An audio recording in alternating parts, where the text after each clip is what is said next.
Good morning, everybody. I'm going to ask you if you go up in the corner where it says mute, please mute yourself so we don't have a lot of background noise. Thank you. Whoa, whoa. Back up. Okay. And I'm going to get these little pictures off of here so that you can see my slides as I'm going along here. Okay.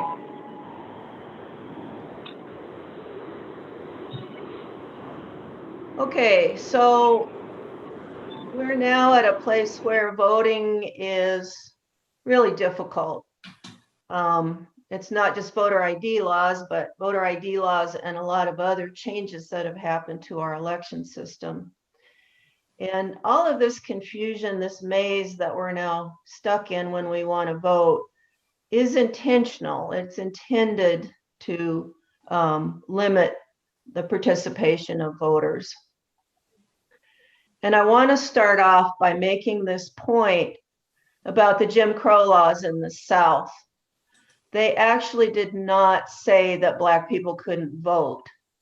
They just made it really hard to do. So technically speaking, a Black person could vote if they could pass these ridiculous tests, citizenship tests, which were impossible to pass, if they could pay that poll tax. And I picked out some examples here. These are actually from the late 1950s and early 1960s. This is not ancient history. So if you wanted to make voting more difficult for certain voter groups, under-resourced, elderly, young, and disabled citizens, how would you go about doing that without making such a blatant disregard of the US Constitution that it got kicked out in court? Well, first of all, you can privilege voters who have internet access and computers. You can set your system up so that it's easier for those people to vote. You can limit times and places for early voting. This is a big one in low-income communities where people are working 2 and 3 jobs and probably cannot get to the polling place on election day.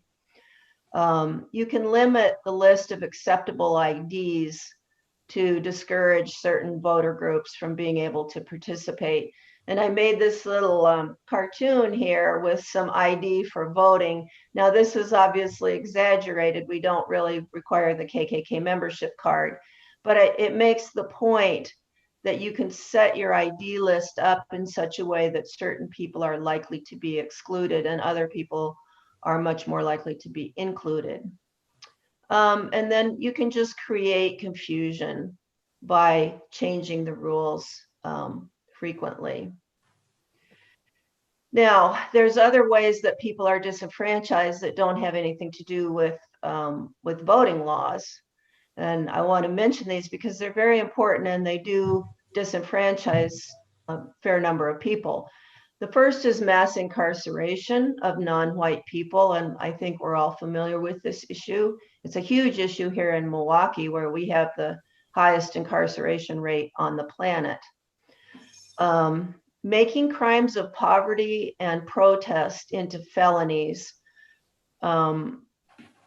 You've all heard of the riot boosting laws, which basically turn simple trespass into a felony, so that people who are protesting like a pipeline are more likely to get a felony and be disenfranchised. Criminalizing addiction and street drugs, as opposed to the drugs that affluent people use, is another way that people get felony convictions and are unable to vote. Parole revocations is a big issue here in Milwaukee and in a lot of places. Basically what happens, maybe you have a 12-year parole sentence, you're released from jail, from prison, but you have to be under supervised release for 12 years. You can't vote during those 12 years. You have to be completely done with your supervised release. The parole officer can revoke parole for pretty much any minor, major, or imagined violation. So that, let's say you're at 11 years of your 12-year sentence, you get revoked there's a couple things that can happen. You can actually be reincarcerated, or your parole period can start over. So now there's another 12 years that you won't be able to vote. So it's a big issue, and it is one that gets overlooked quite a bit. And then finally, evictions and semi-homelessness, the couch surfers. We find this to be quite a problem in Milwaukee because people move in with relatives or friends, and they don't have a document by which they can prove residency and register to vote. So as the economy is suffering, especially right now with the COVID crash, we're going to see this a lot where people just are going to be disenfranchised because they can't get registered for lack of a proof of residence. Okay, now going back to creating confusion, I'm not going to go through all of these, but these are the changes to Wisconsin voting law since the summer of 2011. The red ones made voting harder, the black ones are neutral, and the green ones made voting easier. So we had these, and then we had these, and then we had these changes. And then we had these changes, and then we had these changes, and then we had a few more. Altogether, we've had 61 changes to voting law in Wisconsin since 2011. And if you think this hasn't created a huge amount of confusion, you need to get out on the streets with me and see just exactly how much chaos this has created. The green, the ones that improved the situation are mostly court rulings where the law had actually just overstepped too far and the courts pulled it back. So these are a couple of little cheat sheets that people use for voter registration. I'm not going to go over them. I just want to show you how complicated these are. Flow charts to try to help somebody register to vote. And it just shows you how complicated the process is. These have been stripped down as much as they can be and still be accurate. So it's a very complicated situation that we're in right now. So what has been the impact of these changes? Well, we do have some data from the 2016 presidential election. And the first study that's relevant was out of UW-Madison. They took a sample of people who were registered and eligible in Milwaukee and Dane counties, and they surveyed a sample of these people. So what they found was that a little over 6% of people who didn't vote, who could have voted, said they didn't vote because of the ID law. Now that doesn't sound like very much, 6%, but it actually translates to between 17,000 and 23,000 votes that were lost. That's almost enough to have changed the outcome of the election, depending, of course, on how those voters would have voted. And the other thing that the study showed was that the ID law has a much heavier impact on low income and minority voters and Black voters in particular. There's another study. This is a longitudinal study through Tufts University. They've been doing this study for years and years. It's very detailed. They have almost 10 million data points that they look at. So it's an excellent study. And what they found was that in 2016, the participation of 18 to 21-year-old students increased by about 2.5% nationwide. In all the other age groups that would still be in college, there was no change or it went down a little bit. Now, nationwide, there was a 3.2% increase in voter participation in that election. In the Great Lakes region, which is the region we're in, of course, there was a 3.4% increase in voter participation. But among this 18 to 21-year-old group, there was a decrease in participation in 4 states: Georgia, Alabama, Mississippi, and Wisconsin. think I'm missing a slide here. Let me see if I can find it. Hold on a second. Let's see what happened to my slide. There it is. Okay, so each dot on this chart is a college or university, and then these are the states. And Wisconsin is the second one from the bottom here. And you can see that we didn't have participation go up at any of our colleges. We were the only state in which participation went down in every college and university statewide. So something is very specific here about Wisconsin. We can't explain this by, for example, the fact that African American voting went down and that we have traditionally Black colleges and universities. We don't have that here. That's definitely a factor with the situation in Georgia, which is the bottom line, but it doesn't apply in Wisconsin. So something's happening in Wisconsin that's discouraging our college students from voting. And that something is the voter ID law, which is very hard on students. Now, there's some data that we just don't have. We don't know what the effect of these laws has been on rural voters, elderly voters, disabled voters. The studies have not been done, so we just really don't have any data. And we don't have any data on the effect of voter confusion. There is a little bit of data out of the UW study, which to me, the most significant thing about that study was of those 6% of people who said they didn't vote because of the ID law, the majority of them actually had an acceptable ID. They could have voted. They just thought they couldn't. So this is what I mean by confusion actually discouraging people from voting. Now, fast forward to 2020, we've got some new forms of voter suppression going on, or relatively new. One is the social media disinformation about candidates. There have been many reports coming out from the FBI and the CIA and different agencies like that that do very clearly indicate that Russia, Iran, and China have been feeding disinformation into our social media. People see this information and they repost it. And it's very difficult for people to sort through information on social media. And so they tend to believe the things that they agree with, rather than to actually do some digging and find out whether it's true or not. Now, we know this had an impact in 2016. There was a lot of disinformation that went out at the last minute about about Hillary Clinton, and it did affect people's voting. Unfortunately, either they didn't vote or they changed their vote, and they have the right to do that, but you would hope that they would find some more reliable information.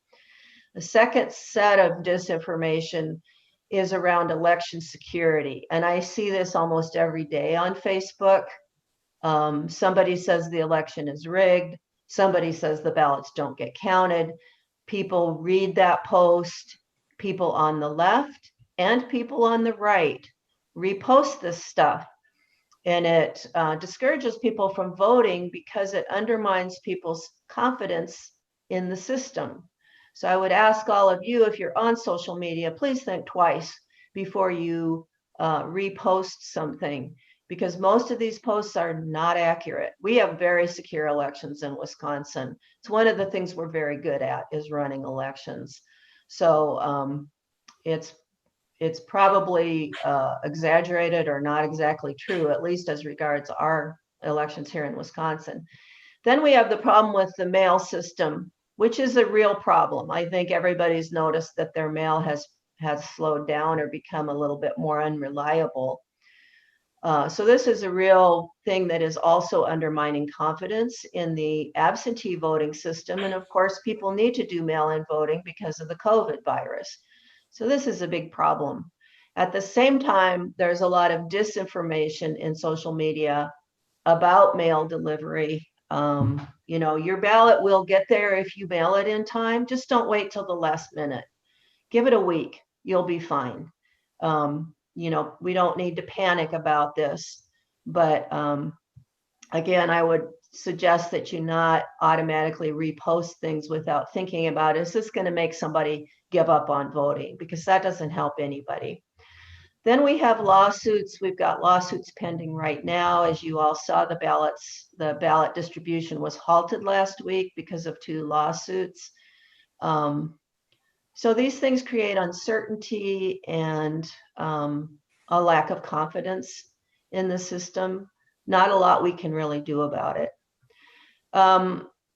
Requiring people to vote in person during the pandemic is a big problem in other states, such as Texas.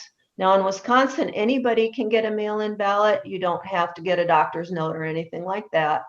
But for example, in Texas, if you say are a high-risk person, you cannot get an absentee ballot just because you don't want to be exposed or potentially exposed to the COVID virus.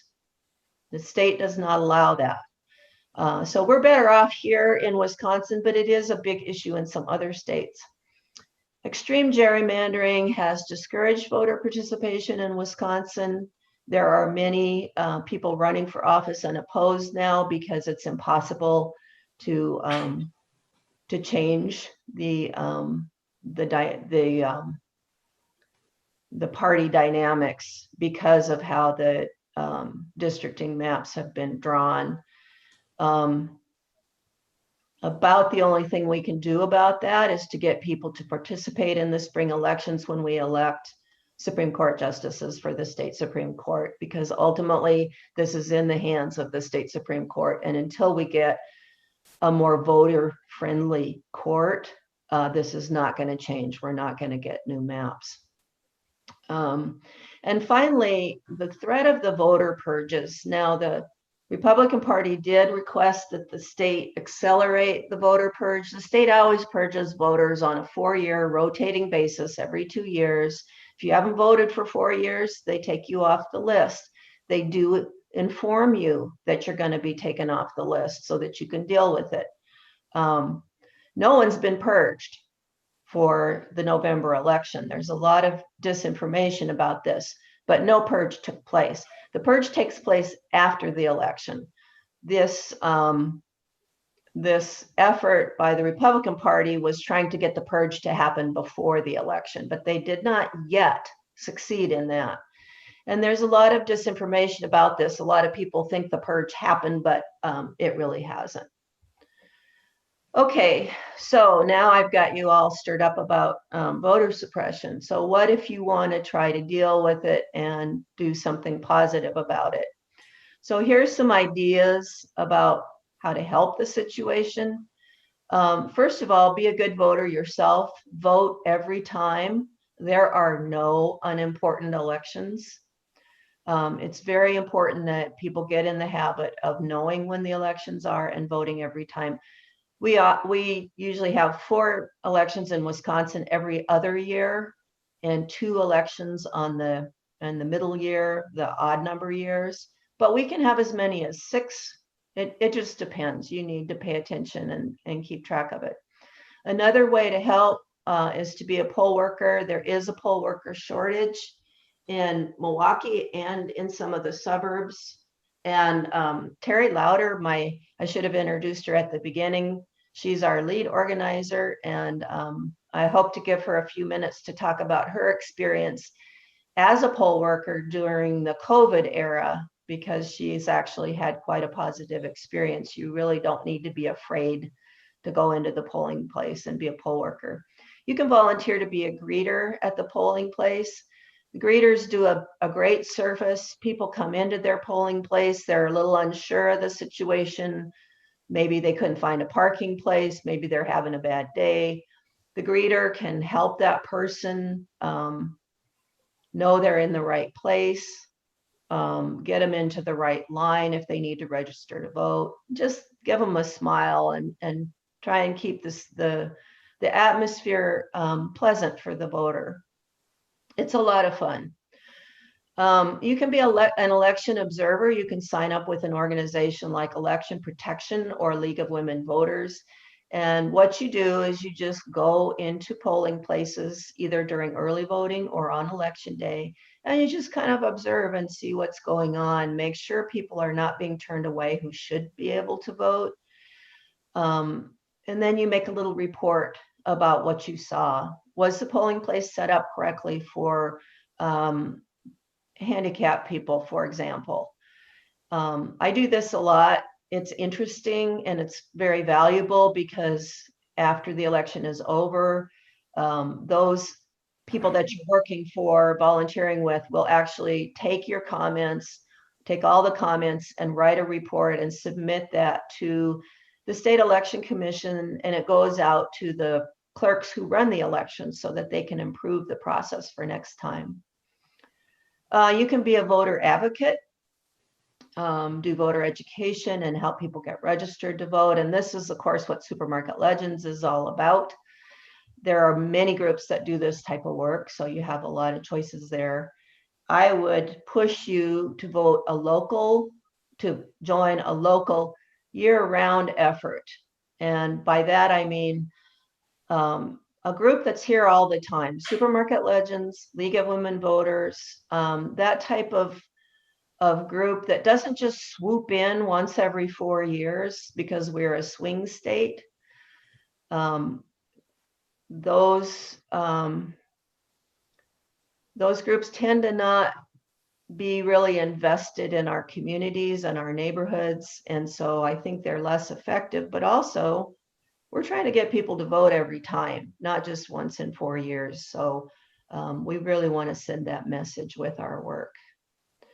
Okay, so this brings us to Supermarket Legends. What is Supermarket Legends? We are a grassroots group. We are not registered as a nonprofit. We are not registered as a political action committee. We are just a group of people. We're not required to register on either of those, and we have good reasons for not doing so. So we're just kind of our own little entity. We promote voting and progressive public policy. We go where the voters are, and we're all volunteer. We don't have any paid staff, and we are self-funded. If we need money to print flyers, we raise money through our own group. What do we do? Well, we provide a lot of election and voting information. We do voter registration. And we in the past, we have sometimes done candidate endorsements. Now, under Terry's leadership, we've really gotten away from that, and I'm in full agreement with that. We don't really need to tell people who to vote for. We just need to help them get out there. Generally speaking, our voters in Wisconsin are very well informed, and they don't need a lot of guidance as to who's on which side. They can usually figure that out. We always need more volunteers. Right now, we're very limited in what we can do because of the COVID virus. We can't really get out onto the streets very much because of social distancing, but we do have some outdoor venues that are COVID safe. We are still doing as much as we can, and we're moving some of our work online as well, so that we are trying to do voter outreach in that way. So our motto is every voter, every election. This is what we do. We sit at tables and answer questions and help people get registered to vote. We hand out lots and lots of flyers.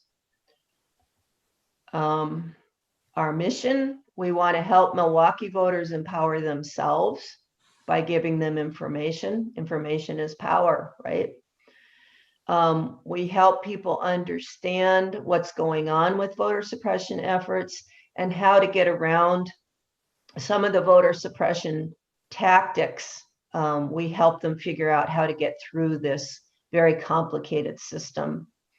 And we're trying to help voters move from a pattern of voting infrequently to showing up and voting in every election. And then finally, we want to be in and invested in our local communities.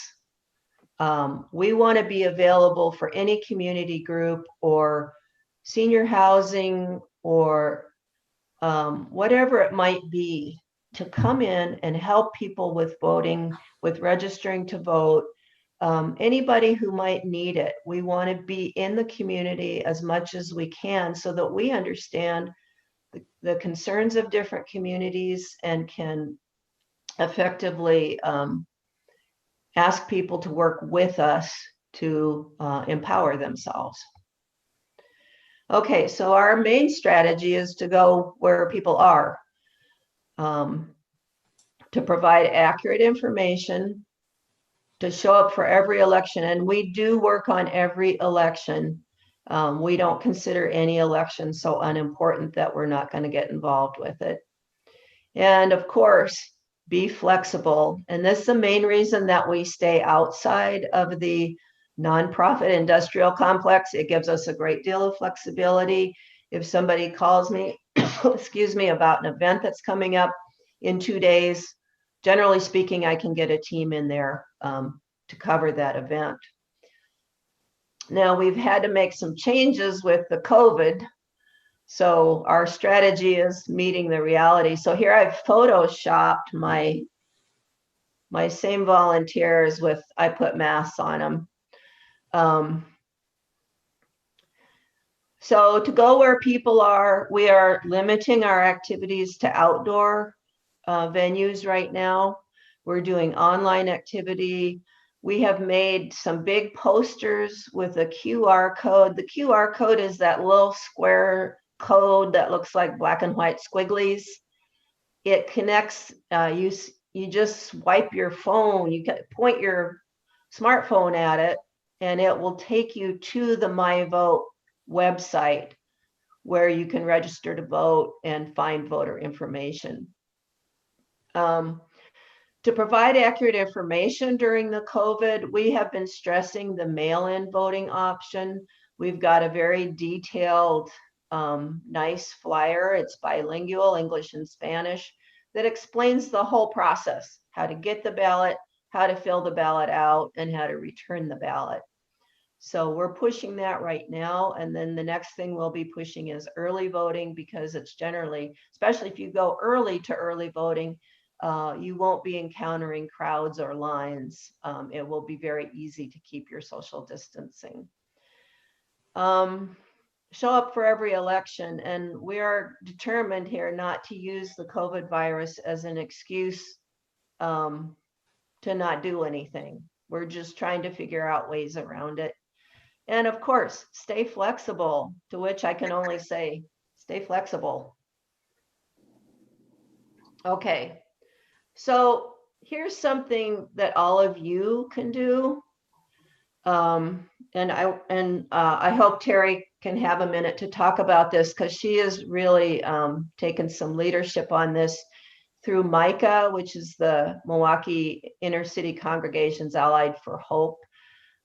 They're doing this relational voter outreach. So here's how it works. You think of 10 people that you can contact by phone or email. You contact that person, you say, how are you doing? How are you holding up? Are you okay with the isolation? Are you feeling okay? And then you bring the conversation around to voting. Do you have a plan for voting? What is your plan for voting in the November election? You want to make sure they know about the MyVote website. That's the state election website, and elections.wi.gov, which is the other state election website.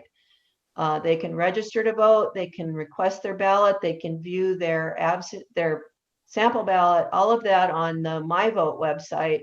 The other website has all the very detailed information about voting. If they have a question, if there may be a college student or a person living in a care facility, they can find more information on that website. So you make these phone calls, and then you ask the person to think of 10 people that they can contact. And in this way, we can build the web of information going out. Now, Terry has developed a really excellent guide for doing this work. So it kind of just walks you through the questions you would want to ask the person and the information that the person might be asking you about how to get a ballot and how to vote successfully. This is our website, legendsvote.org.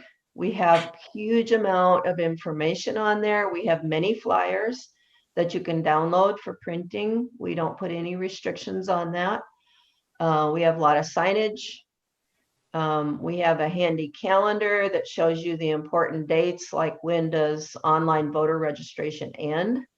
When does early voting begin? That type of thing. We have some data and some articles, and you see the picture down there, the colorful one. The one thing that Donald Trump and I have in common is that we both mark up maps with Sharpies. So this is my Sharpie map of voter turnout in the election last April. It's ward by ward in Milwaukee.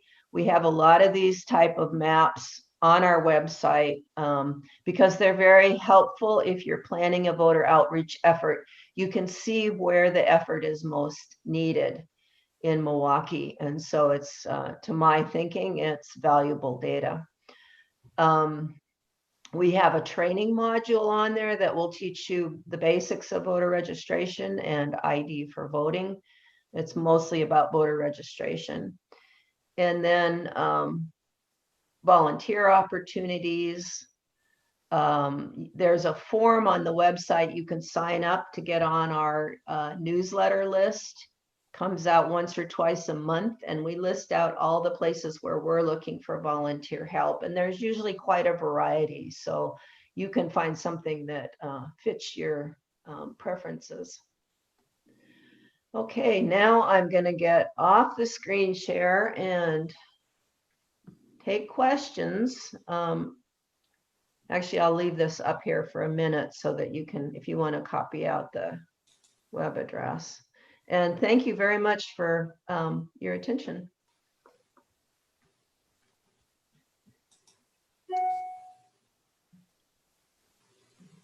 Now, whoops, I'm trying to get back on where you can see us. Just stop sharing your screen. Okay. So now I got to get back into Zoom. Just go down to the bottom of. There we go. It says screen share. Well,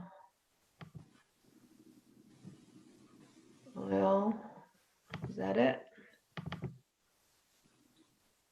Oh, I've lost you all. This is so sad.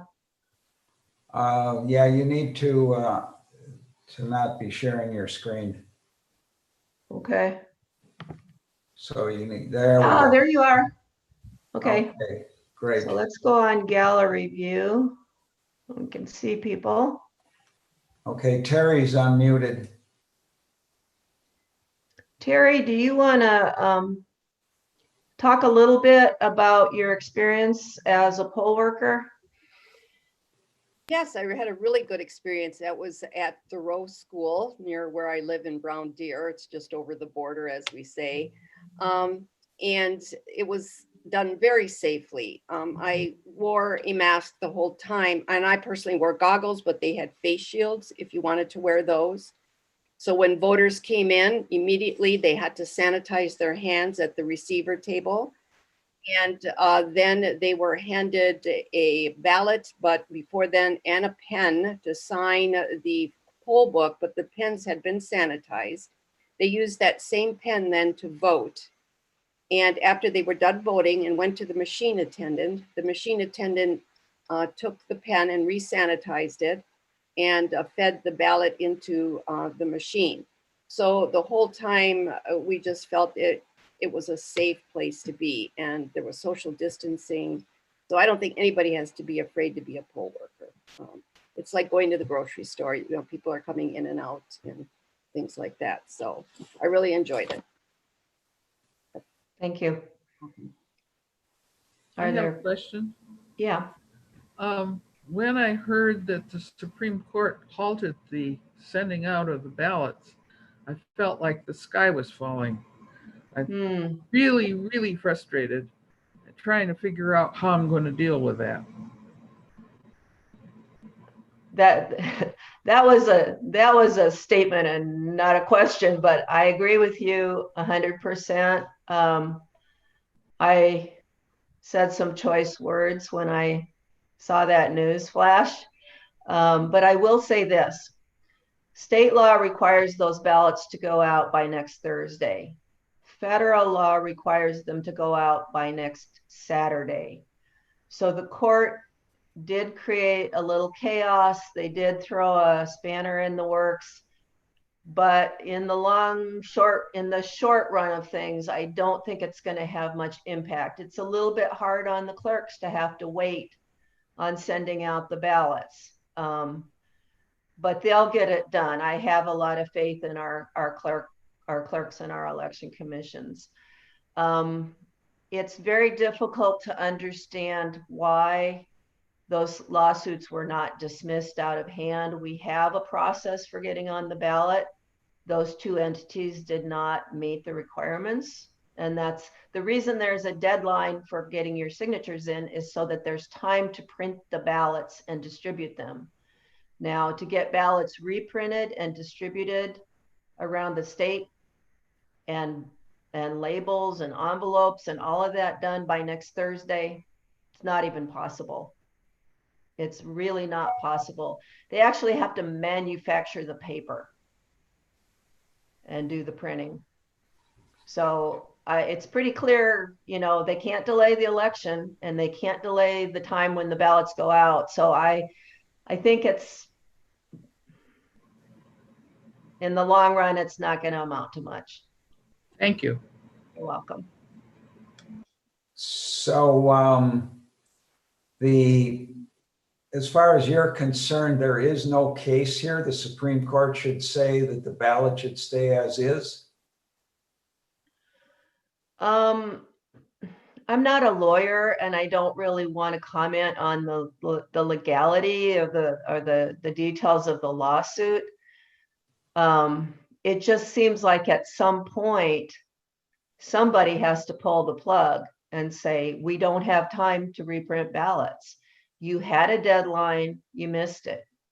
So what happened with Kanye West, he missed the deadline by 5 minutes. What happened with the Green Party is that they had some of the petitions they used to gather signatures had the wrong address for the vice presidential candidate. So there are some petitions had one address and some had the other. So they had to throw out one set or the other. Well, I'm sorry, I don't have a lot of sympathy for these people trying to get on the ballot. You are asking to be the leader of the free world. If you can't get your people to get their act together to get signatures into the state of Wisconsin on time, I don't think you're ready for prime time. That's my opinion.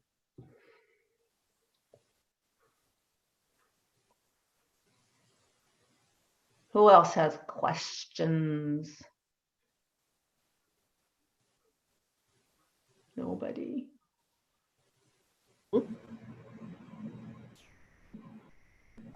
If you want to, I'm going to unmute. I have a question. Okay. It's Barb Patterson. Hi. Hi. How are Hi. you? Good. Do you have any information, data about the efficacy of the phone calling that is being done to encourage people to vote? Phone calling versus texting versus postcards, and why it's so important to do it?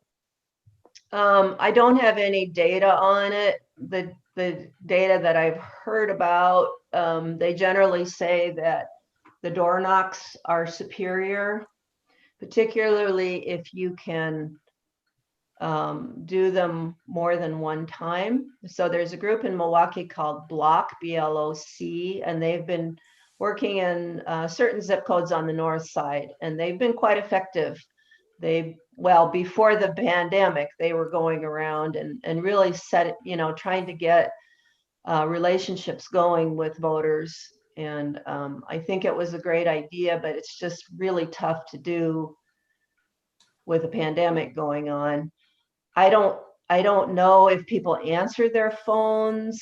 I don't have much experience with that. Supermarket Legends doesn't do phone banking. We sometimes steer our volunteers in that direction, but I have never collected any data on it.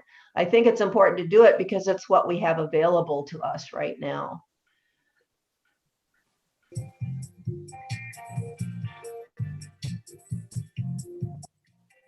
I can interject something here a little bit.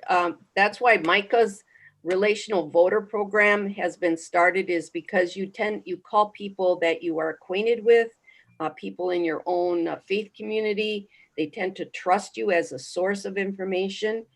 We put together, and it really was partly from the League of Women Voters, who did a slideshow. I took their slideshow on making a plan to vote, and it has questions you ask a person. And the first one is, are you registered to vote at your current address? But that's on our website. It's called Make a Plan to Vote. So it's, you get the information for yourself, and then you try to relay this information to other people.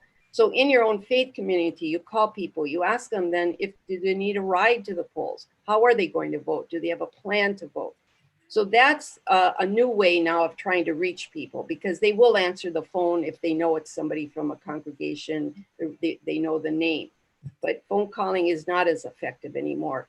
Door to door, really, I don't feel is unsafe. I think people are reticent to do it, but if you wear a mask, I've seen people at the door, and that tends to be the most effective, as Linnea says. So it's getting that information out, getting the flyers out. That's what we're trying to do. We go to many different sites and leave them there at social service agencies. We even have our flyer now at flyers at Mill Road.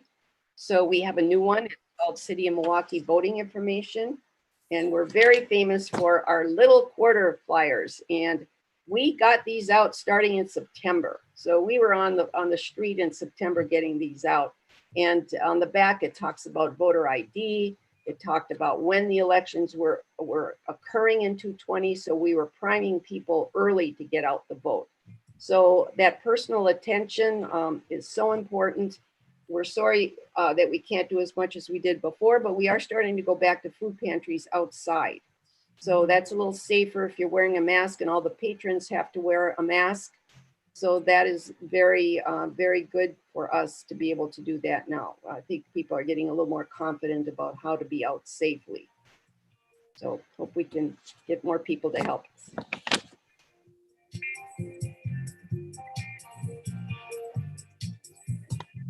I just would like to interject something. Hello? Yeah, Okay, I guess I am on. you are. Okay.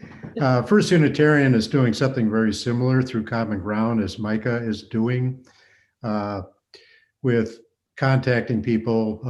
Our objective is to contact every household in our church, and as well as people outside the congregation. We're reaching out to people we know and establishing a relational conversation with them, and then documenting all of what we've accomplished.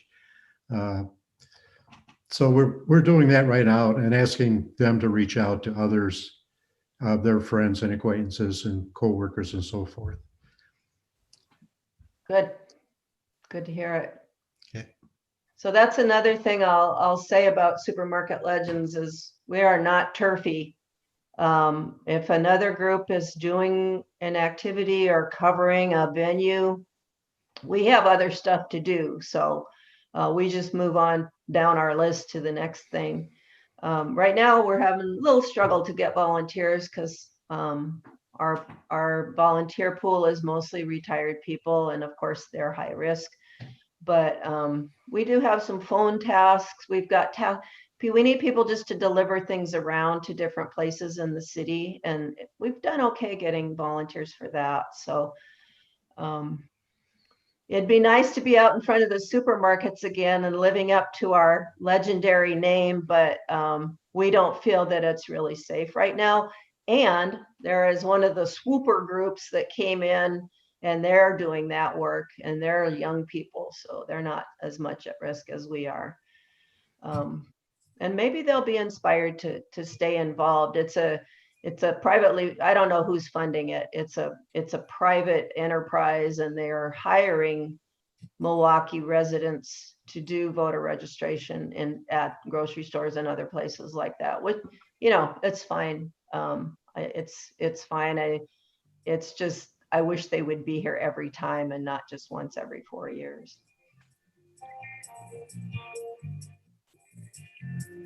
Well, I have one question for you on rejected ballots. If a ballot is rejected, the person is notified about the rejection from the Election Commission, I assume. Can they then apply for another absentee ballot? No, they don't get another ballot, but they can get that ballot back and fix the mistake. And really what we're pushing is the city of Milwaukee is going to have about a dozen, maybe more places where you can drop off your ballot, but there's actually a person there. So you hand it to the person, they're going to look it over, not the ballot itself, but they're going to look at the envelope, make sure you got it witnessed, make sure that what witness address is filled in, make sure it's sealed.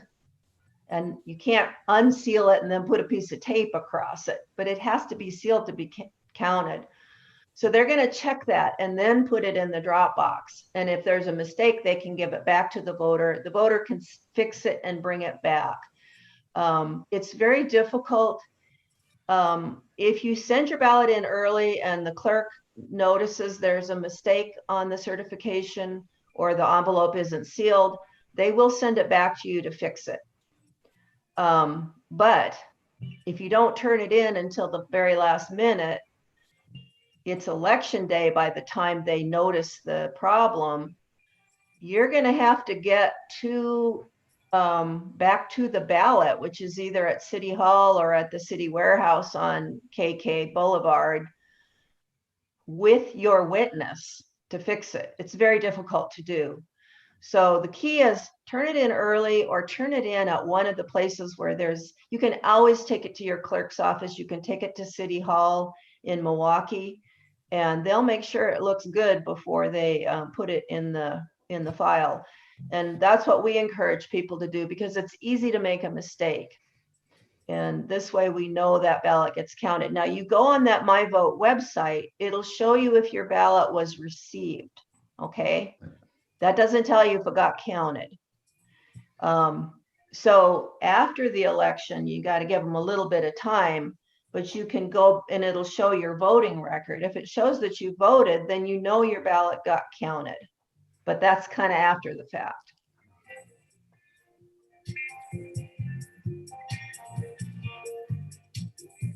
And that's the reason we made this kind of detailed. You do get a detailed set of instructions from either the state or from your municipal clerk.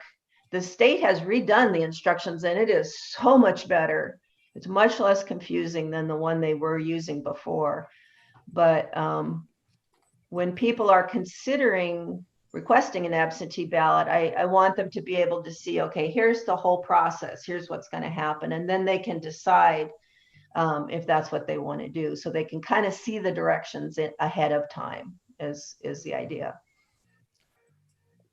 Well, it's our understanding in the last election, there were some 20,000 ballots that were rejected in Milwaukee. Now, that doesn't mean all 20,000 of those people didn't get to vote. Those people, some of those people got another ballot, but we don't really know how many people really were denied voting because of it, I guess.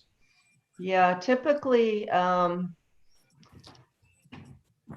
I think they really didn't get counted. And those were ballots, mostly ballots that came in too late.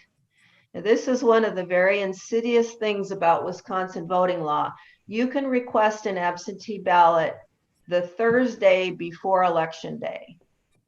However, that ballot has to get back to wherever it's supposed to be by 8 p.m. on Election Day.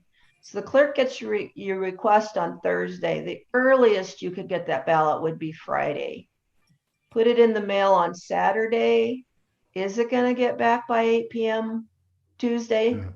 Maybe not, probably not.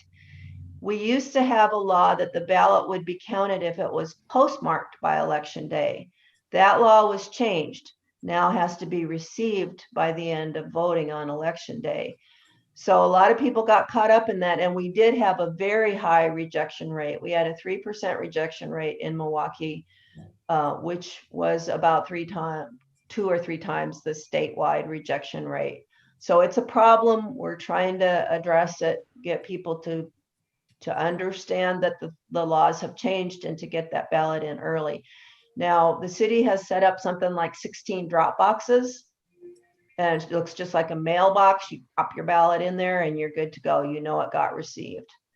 And so that's going to be a very good option for our voters. Another thing I would like to make sure, if you're working with voters, that you know, in the city of Milwaukee, voters cannot bring their ballot to their polling place on election day, their absentee ballot. They need to bring it to a drop box, to the warehouse on KK Boulevard, or to City Hall.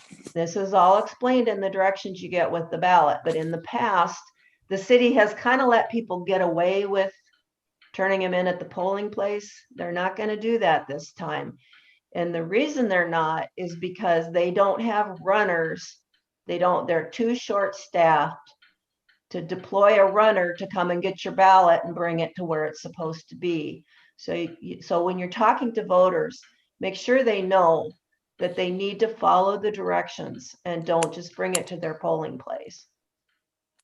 And Linnea, I think that I discovered on the August election that only 2 of the drop boxes were acceptable on the weekend prior to the election. That all the other, whatever it is, 9 drop boxes were no longer usable after the Friday. Yeah, and I was a little confused about that too, but it's my understanding that, and these are the places you bring the ballot, they're mostly at every public library in Milwaukee. You can use those right up to 8 p.m. on election day. So you can use the drop box on election day. That's And you- interesting because remember you and I were communicating about that, and I called somebody from the election commission and they said no, that the weekend you couldn't do that. Well, they didn't even have those boxes yet. Hmm. And for the August election, they're only now being installed. So Oh, so it's different. Okay. yeah, I'm not sure what that was about, but there was confusion about where the central count was, because the ballots are supposed to go to the warehouse, but the central count was actually taking place at the that building that's just on the other by the electric company on the other side of Zeidler Square. And I didn't know if the ballots were supposed to go to that building or to the city hall or the warehouse. And it was confusing. They actually were taking them at all 3 places, but technically they should have gone to city hall or to the warehouse. So main thing is read the directions and follow them. Nobody ever reads the directions. That's human nature.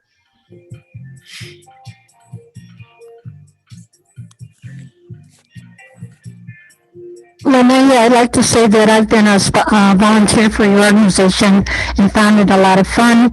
And I'm also a poll worker. And if you're a poll worker, you'll probably have no problem with voting while you're there. And if there's a mistake, the machine will reject it and you'll get the mistake fixed. So being a poll worker, and some nice person has funded that there's actually, you get paid double. So it's really nice to get that $230 check.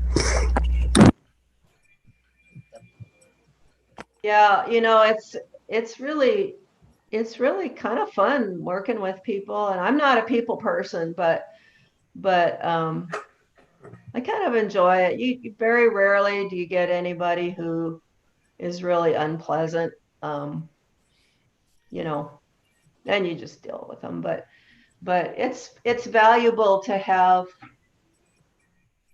very knowledgeable people, and our poll workers are well trained. But the more staffing they have, the more time the poll worker can take with the voter if the voter's having a problem. And the other thing I forgot to mention about being a poll watcher, an election observer, is if you're watching an election and you see somebody get turned away, like maybe they didn't have the right form of ID, or maybe they didn't have or they thought they didn't have a proof of residency. You can't talk to the voter inside the polling place, but you can follow them out